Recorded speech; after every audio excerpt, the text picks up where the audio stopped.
Bonjour à tous, j'espère que vous allez bien. Me voici de retour sur la chaîne pour une nouvelle vidéo. Il s'agit une fois de plus du bilan du mois de septembre. Septembre aurait été un mois assez particulier parce que j'ai lu une fanfiction et des BD dont je ne pouvais pas vous parler dans le bilan parce que je vous ai tourné une vidéo pour vous les présenter. Vidéo que j'ai pas encore montée, donc je pense que je la mettrai sûrement en ligne la semaine prochaine. Et quand j'ai fini ma fanfiction, j'ai eu un gros trou, donc pas trop envie de lire. Et au final, c'est quand même 14 livres dont je vais vous parler aujourd'hui, sachant qu'il y en a un, le premier dont je vais vous parler, en fait je l'ai lu le mois dernier et j'ai complètement oublié de vous en parler lors du bilan, que j'avais pas vraiment préparé. Donc du coup, je vais commencer par vous parler de celui-ci, juste après le générique. C'est parti!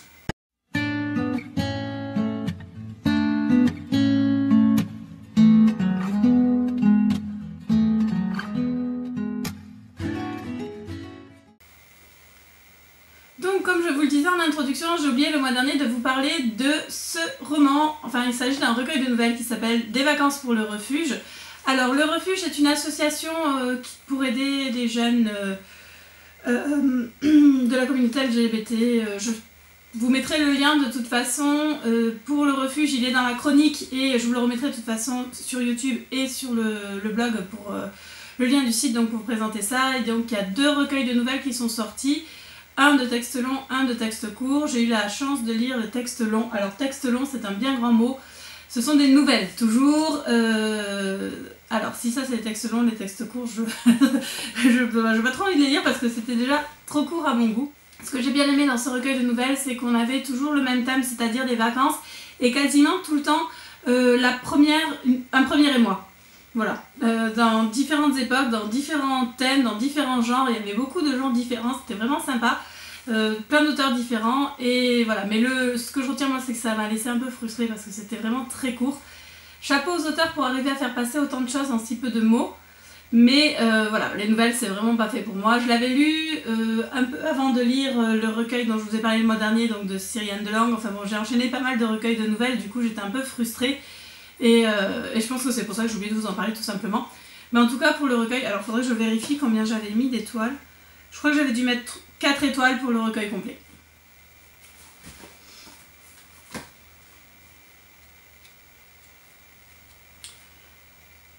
Alors cette fois-ci j'ai ressorti mon petit carnet. Je me rends compte que j'avais fait le mois de juillet mais pas le mois de août. C'est la fin, ça y est, le carnet est terminé, donc il va falloir que j'en trouve un autre pour l'année prochaine. C'est pas mon carnet de lecture, mon carnet de lecture c'est celui-ci. Ça c'est le cahier où je note mes bilans, mes tags, enfin tout ce que je vous prépare en vidéo. D'ailleurs je me rends compte qu'il y a des tags que je ne vous ai toujours pas tournés, qu'il faudrait que je fasse un de ces jours quand même parce que je vous laisse un peu tomber avec les vidéos ces derniers temps, mais je vais m'y remettre plus sérieusement. C'est parti tout de suite pour les 2 premiers romans que j'ai lus au mois de septembre. Il s'agit donc de Collusion et Corruption qui sont les tomes 2 et 3 de la série Diversion de Eden Winters, chez MXM Bookmark. J'avais lu le tome 1 en rentrant du salon du livre, donc dans le train. J'avais vraiment beaucoup aimé, je l'ai en version papier. Les 2 autres, je suis en train de regarder d'ailleurs dans mon étagère parce qu'il est juste là. Les 2 autres tomes, je les ai lus en numérique, donc je sais que je les achèterai parce que c'est une série que j'aime beaucoup. On retrouve Beau et comment il s'appelle, Lucky. C'est Lucky le personnage principal d'ailleurs. Et Beau qu'on avait laissé à la fin de leur première enquête dans une relation un peu particulière. Ils ne savaient pas trop où ils en étaient et quand on les reprend on n'est que quelques semaines après et voilà, on les retrouve un peu où on les avait laissés. J'ai beaucoup aimé ces 2 tomes. J'aime beaucoup l'univers dans lequel ça se déroule. C'est dans l'univers des médicaments en fait, des entreprises pharmaceutiques, des hôpitaux, tout ce genre de choses. Il y a une unité spéciale pour ça aux États-Unis, je ne sais pas si ça existe en France, pour lutter contre le crime dans ces domaines-là. C'était vraiment très intéressant et très touchant, ces 2 romans qui m'ont beaucoup touché. Le premier particulièrement où le thème était, d'ailleurs je ne sais plus si c'est le premier ou le deuxième, ou je crois que c'est le deuxième, où l'univers dans lequel on évolue est vraiment très dur parce qu'il s'agit des enfants malades. Et c'était vraiment non c'est le premier, c'est le deuxième. Et donc du coup c'était très intéressant et très touchant. La relation entre Lucky et Beau évolue drôlement. J'aime beaucoup Lucky, c'est un personnage que j'aime beaucoup, qui est très drôle. Encore une fois, j'ai beaucoup ri. Et le personnage de Beau, qui est beaucoup plus sombre que ce qu'on pensait, on en apprend encore plus pour lui et je me suis vraiment attachée à Beau. Je crois que j'aime autant les 2 personnages. C'est rare dans un couple, en général il y en a toujours un que je préfère, mais là c'est vraiment deux personnages que j'aime beaucoup et j'ai passé un très très bon moment. Et donc pour ces 2 tomes, ce sera 4 étoiles. J'ai ensuite ressorti The President Husband de Michael Murphy chez Dream Spinner Press. C'est un roman que j'avais acheté il y a un petit moment. Et en fait, en discutant avec une de mes collègues de boulot de trucs qui n'avaient rien à voir, je me suis rappelé que j'avais ce livre dans ma palle et du coup j'ai eu envie de le sortir. The President Husband, c'est l'histoire de Grayson qui est donc le vice-président et le jour de l'investiture de son nouveau président, en fait ce dernier est assassiné. Et Gray va se retrouver président malgré lui.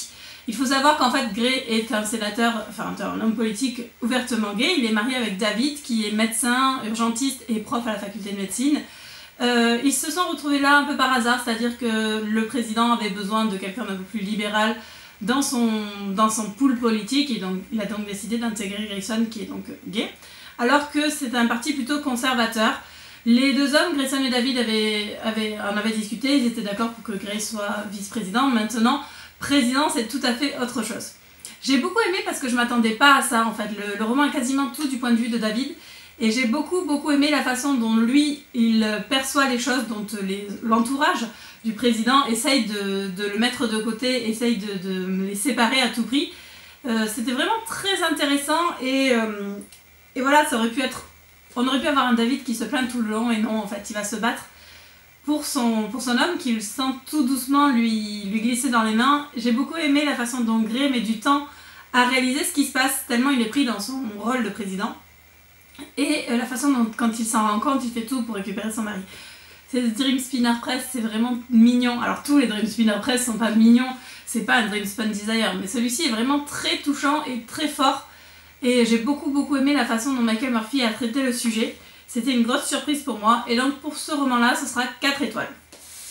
J'ai ensuite enfin lu Déploie tes ailes, donc pardon, Le baiser de l'ange, le tome 3 de Déploie tes ailes de Ross Darcy, tome 3 et dernier tome sorti à ce jour. J'avais envie de quelque chose de léger et de doux, donc je me suis dit je vais lire du Ross Darcy et j'étais bien surprise. Si les 2 premiers tomes m'ont fait mourir de rire, celui-ci m'aura fait pleurer.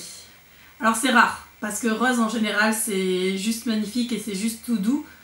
Je pense à Deuxième Chance qui est un petit peu plus difficile aussi mais qui reste qui reste très beau. Alors non, croyez pas, j'ai beaucoup aimé Le baiser de l'ange, je l'ai trouvé très bien. C'est l'histoire du coup de Jude qu'on avait rencontré dans le tome 3 et de Kazé qui est le chef des faucheurs en fait Jude est amoureux de Kazé, son boss depuis longtemps, sauf qu'il ne sait pas comment le lui dire. Et aidé de sa bande de joyeux lurons, il va tout faire pour le conquérir. Alors, la relation entre Jude et Kazé est très belle. C'est pas le centre du roman, j'ai envie de dire, parce qu'à partir du moment où Jude finit par avouer à Kazé qu'il est amoureux de lui, Kazé lui avoue que lui aussi, du coup, ils finissent ensemble très rapidement. J'ai bien aimé en fait l'intrigue autour. Voilà, j'ai aimé que pour une fois, ça ne soit pas centré que sur la relation des 2 anges, qu'on retrouve les 4 autres, forcément toujours aussi tarés, qu'on découvre des nouveaux personnages et surtout qu'ils se battent pour une bonne cause au sein du paradis. Et j'ai trouvé ça vraiment chouette d'introduire cette notion-là, qui changeait un peu de la romance pure et simple. Il est plus dur, et dire dur dans le roman de Ross Darcy c'est un grand mot, mais il est plus dur que les 2 autres, voilà, je repense toujours à ce petit passage qui m'a fait verser ma larme. J'ai trouvé vraiment très surprenant, dans le bon sens du terme, de la part de Ross de nous mettre un passage un petit peu plus sombre. Et voilà, j'ai vraiment beaucoup aimé. Et pour celui-ci, ce sera donc 4 étoiles. J'ai ensuite sollicité auprès de Dream Spinner Press Le casse de la rue Royale. Donc c'est le tome de Scotty Cade, c'est le tome 1 des enquêtes de Bissonnet et Cruz. Il y a 3 tomes qui sont sortis à ce jour. Le casse de la rue Royale, c'est l'histoire de du coup Beau Bissonnet qui est un flic qui va enquêter sur une affaire de vol de tableau et qui va avoir affaire à Toyson Cruz qui est l'agent de l'assurance, en fait l'inspecteur de l'assurance de la société d'assurance donc qui assurait les tableaux.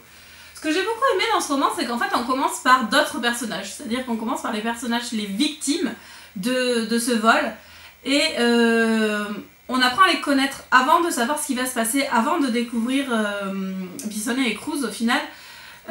J'ai vraiment beaucoup aimé que l'auteur nous amène par cet aspect-là, que les victimes auxquelles on s'attache sont vite soupçonnées et qu'on au final on sait plus trop comment s'y prendre, parce que moi je me suis attachée à ces personnages, à ces victimes, à ces coupables peut-être, à ces suspects en tout cas, et ça faisait vraiment bizarre parce que j'avais pas envie que ce soit eux les coupables, et du coup on suit vraiment l'histoire, l'enquête, et c'était super intéressant. À côté de ça, on découvre Tollyson et Beau. Alors Tollyson qu'on va appeler Cruz quasiment tout le bouquin, donc si je vous dis Beau et Cruz, vous inquiétez pas, c'est normal. Qui sont vraiment diamétralement opposés, on sent tout de suite qu'ils sont attirés l'un par l'autre, mais il y a ce jeu de chat et à la souris qui a régulièrement. Ils vont faire des choses qui font que pour être ensemble, ils seront obligés de changer d'orientation, donc ce tome-là était vraiment un début à la série. À la fin en fait ils deviennent détectives privés, donc je pense que dans les autres tomes on va plus suivre ça, et j'avoue que j'ai super hâte, et d'ailleurs de vous en reparler. Je pense que je vais craquer sur le tome 2 en anglais parce que ça, voilà, j'ai le sourire en repensant à ce bouquin. C'était une grosse surprise, je m'attendais pas du tout à ça. Voilà, j'ai retrouvé un polar comme je les aime, surtout dans le MM, deux personnages vraiment très forts et une relation qui me démarre sur le chapeau de roue entre les deux et qui me donne vraiment envie de découvrir la suite. Très belle surprise de la part de Dream Spinner Press et de Scotty Cade. Et du coup c'était un gros coup de cœur, et pour ce roman ça a été 5 étoiles.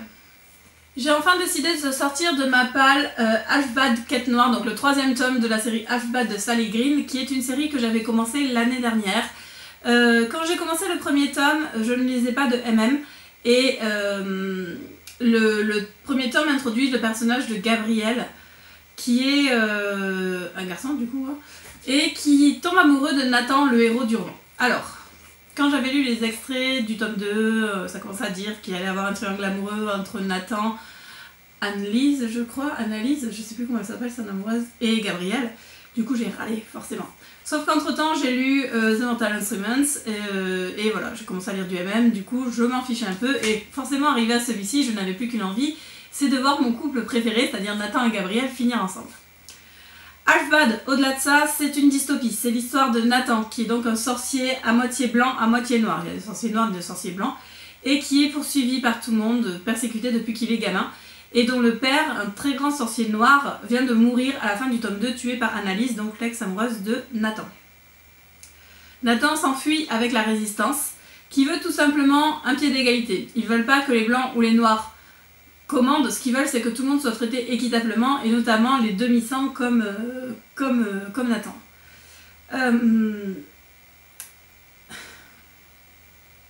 J'adore cette série, j'adore cette trilogie, j'adore le personnage de Nathan.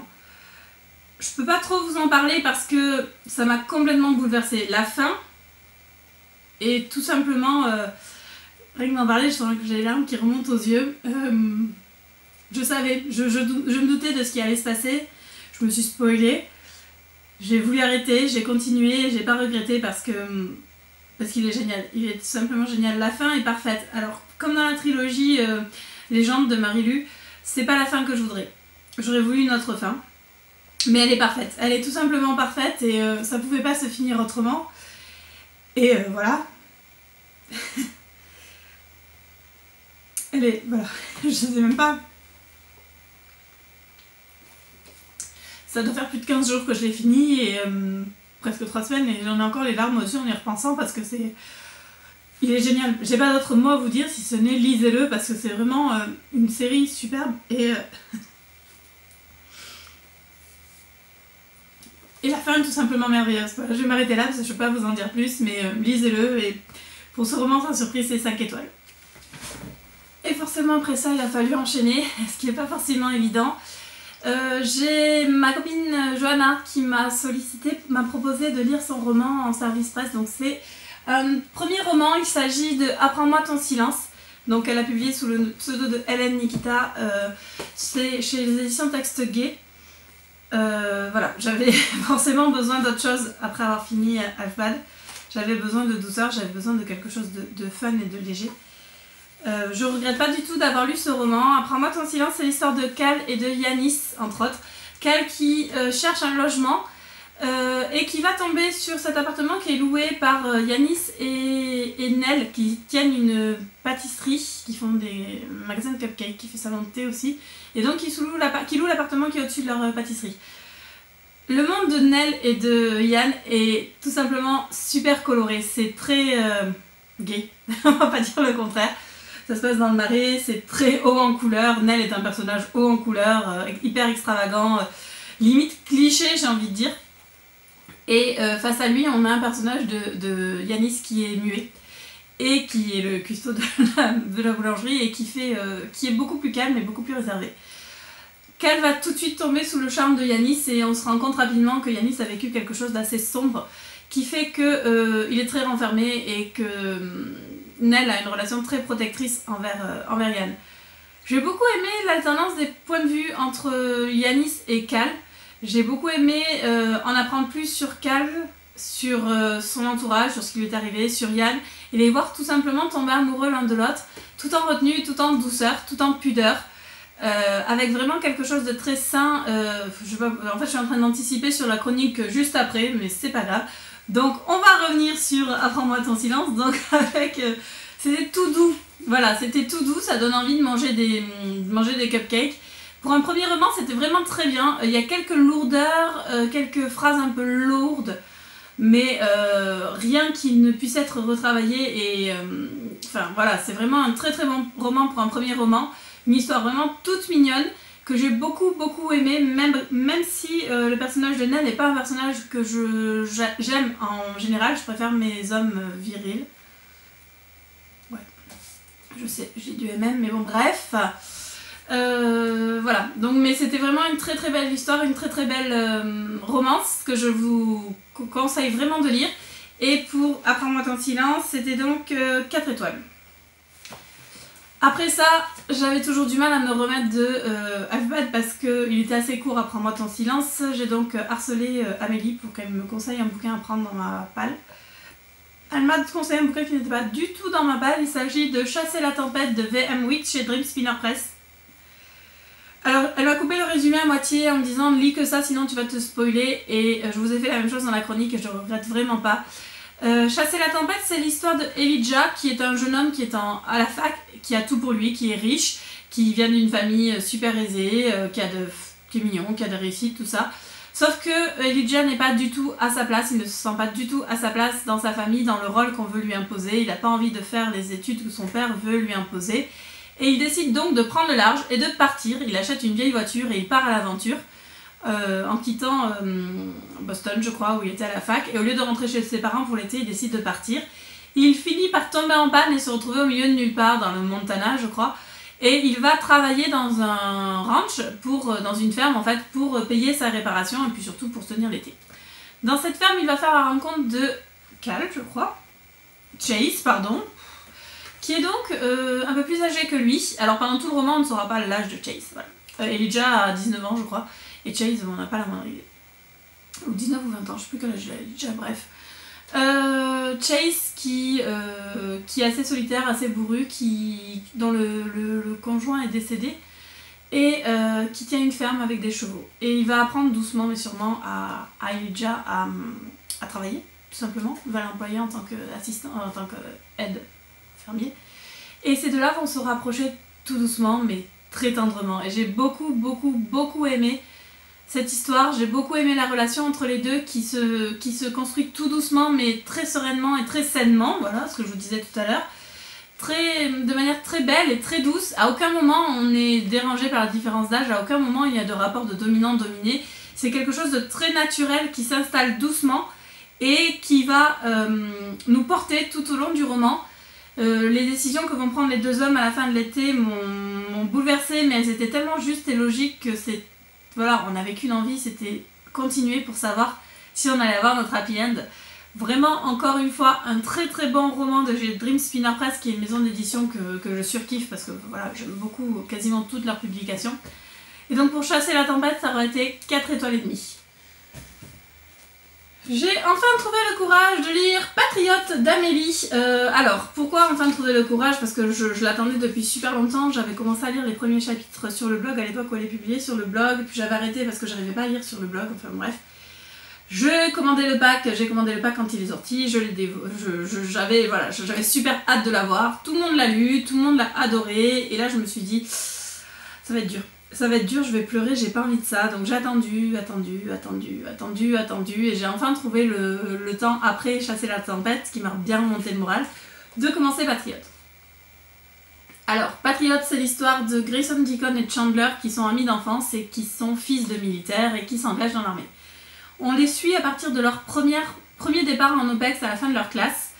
Et on va les suivre pendant 4 ans, je dirais, un peu plus peut-être. Attendez que je regarde les dates au début. Chapitre 1. Ça commence en 2009 et plus que ça, 5 ans. Alors ça finit en 2016, je crois. Ça finit en 2016, pendant 5 ans. 5 ans qui vont complètement changer ces 3 hommes. Deacon et Gray enfin, Chandler aussi, mais Deacon et Gray sont vraiment très très proches. Et juste avant de partir d'un premier OPEX, ils ont couché ensemble une nuit et depuis il y a un gros dilemme entre eux. On a cette relation entre ces 2 hommes dans une armée où il y avait encore la Don't Ask, Don't Tell. Donc c'était la loi qui disait que en gros on n'avait pas le droit d'interroger des hommes ou des femmes sur leur orientation sexuelle et que du coup ils n'avaient pas à en faire état.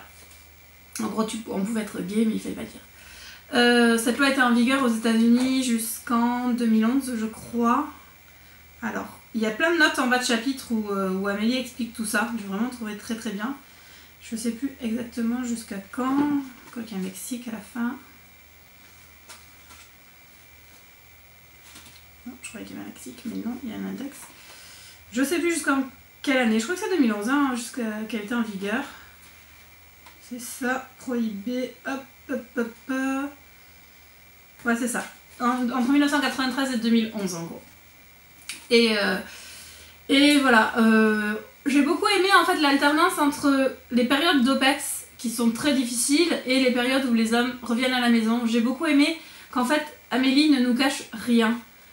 Mais c'est dit avec tellement de pudeur et tellement de retenue. On n'a aucun moment où c'est trash, où il y a trop de violence. On n'a aucun moment où c'est contre. Il y a rien. En fait, c'est vraiment bien parce qu'elle ne dénigre pas l'armée à aucun moment. Mais par contre, elle nous dit tout simplement, ben voilà, les hommes qui partent là-bas vivent ça, et ils sont peut-être pas prêts, et c'est très dur. Et voilà, j'ai beaucoup aimé, il y a beaucoup de travail de recherche, elle a vraiment, encore une fois, réussi à nous retranscrire ça de manière très juste. J'étais mariée avec un militaire, bon, un marin, un petit peu moins au contact du danger. Il n'est jamais parti en zone d'OPEX. Voilà, mais quand on a vécu au sein de l'armée, on ne peut que se retrouver là-dedans, même si pour moi c'était assez lointain. Voilà, j'ai toujours ce respect pour les militaires, pour ce qu'ils font, et même si effectivement, oui, on peut entendre des choses comme oui, mais c'est leur métier, ils ont choisi de se battre, mais ils n'ont pas choisi de tuer des gens, ils n'ont pas choisi de mourir, d'être blessés, de vivre toutes ces choses qu'on ne peut même pas imaginer, nous, tranquillement, derrière notre écran de télé ou derrière notre bouquin, assis tranquille sur notre canapé. J'ai été très touchée par la façon dont, sur les 3 OPEX que font les garçons en Irak, en Afghanistan et en Somalie, on se rend compte que finalement, c'est en Somalie qu'il y a le plus d'horreur et on a tendance à oublier que ces pays-là, oui, c'est ça le quotidien des soldats qui y vivent, des gens qui y vivent, et que c'est vraiment très très dur et que ça se passe de nos jours et que ça se passe pas si loin que ça de chez nous.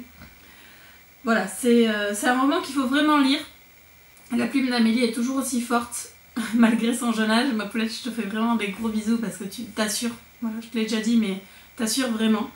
Et ce roman-là est tout simplement magnifique et je vous conseille vraiment de le lire. Et donc pour Patriote, ce sera 4 étoiles et demie. J'ai ensuite demandé, sollicité auprès de Voyelle les 2 premiers mouvements de Starless Sky de Isabelle Venta, je ne sais pas comment on dit. Le premier mouvement s'appelle Asagiri et le deuxième Nishibi. Starless Sky, c'est l'histoire du groupe de musique dont j'ai oublié le nom. Super à la mode. Les Nothing Else, pardon. Du groupe Nothing Else qui est un groupe de... Alors, je sais pas comment ça s'appelle. Je vous mettrai une photo, en gros, c'est ces groupes japonais là qui se déguisent. Voilà. Et bref, c'est l'histoire de ces 5 membres du groupe. Donc il y a Kiyoshi, Ikari, Sato, Ash et le leader qui s'appelle Kazuo. Ça se passe un petit peu avant le début de leur tournée, il y a des gros clashs au sein du groupe, notamment entre Kazuo, le leader, et Kiyoshi qui est l'autre guitariste, et les 3 autres essayent de sauver les murs, entre guillemets. On en apprend beaucoup suite, alors j'ai beaucoup aimé parce que c'est très manga dans l'univers, il y a plein de mots japonais, ça se passe au Japon forcément. Malgré que ça soit un roman, j'ai retrouvé tout ce que j'aime dans la culture japonaise et qui m'a beaucoup plu. Le premier tome se tourne surtout entre la relation entre Sato et Ash, et le deuxième entre Kiyoshi et Ikari. Alors il y en a un troisième qui doit sortir, je sais pas si on va parler de Kazuo ou pas, je sais pas trop mon personnage préféré, je préfère vraiment, enfin c'est Kiyoshi, voilà, j'ai craqué sur Kiyoshi. C'est vraiment un personnage que j'aime beaucoup. Alors on retrouve tout ce qu'il y a toujours dans ces thèmes avec la culpabilité de l'un qui s'estime pas assez proche, pas assez bien pour l'autre. Alors franchement s'ils avaient été du MF j'aurais passé mon temps à râler sur les personnages. Là ils m'ont agacé, que ça soit Sato ou Kiyoshi, quand ils ont leur période oh je suis pas assez bien pour toi, je t'aime mais je préfère rester loin de toi. J'avais qu'une envie, c'était les prendre et taper l'un contre l'autre pour qu'ils réfléchissent un peu et que, heureusement que leurs amoureux, eux, ne se sont pas laissés avoir et ont lutté pour les avoir. Donc voilà, c'était vraiment très sympa, je ne connaissais pas du tout Isabelle Venta. J'ai beaucoup aimé ces deux tomes. Et donc pour les deux premiers tomes de Starless Sky, c'est 4 étoiles et demie. Il ne me reste que 3 minutes de vidéo pour vous parler de mes deux dernières lectures, donc je vais essayer de faire vite. Il s'agit hop là, où est-ce qu'il est? Let the Storm Break de Shonen Messenger aux éditions Lumen. Let the Storm Break, c'est le tome 2 de Let the Sky Fall que j'avais lu en juillet dernier et que j'avais adoré. Je ne sais pas pourquoi je ne l'ai pas lu avant, parce que j'ai tout simplement surkiffé, c'est vraiment super. Cette série se lit en quelques jours. Le premier, je l'avais lu en une journée, le deuxième, j'ai lu en 2 jours parce que j'ai dû m'arrêter pour aller dormir, tout simplement. On retrouve Vayne et Audra là où on les avait laissés et j'ai complètement recraqué sur Vayne. J'avais oublié à quel point ce personnage était super drôle, passionnant, prenant, enfin voilà. Je vous en parle vraiment rapidement. On plonge dans l'histoire tout de suite sans s'arrêter. Je suis re-rentrée dedans alors que ça faisait plus d'1 an que j'avais pas lu le tome 1. J'ai surkiffé, vraiment. J'ai vraiment beaucoup aimé. Si vous ne connaissez pas cette série, je vous la conseille fortement, comme tous les romans de la collection des éditions Lumen. Celui-ci est vraiment topissime. Voilà. On reprend là où on s'était arrêté. Vayne et Audra vont encore se battre contre les méchants guerriers du vent, enfin gardiens du vent, contre le méchant qui s'appelle Wayden, je crois. Comment il s'appelle le méchant? Oh, je sais même plus. Alors, comment il s'appelle?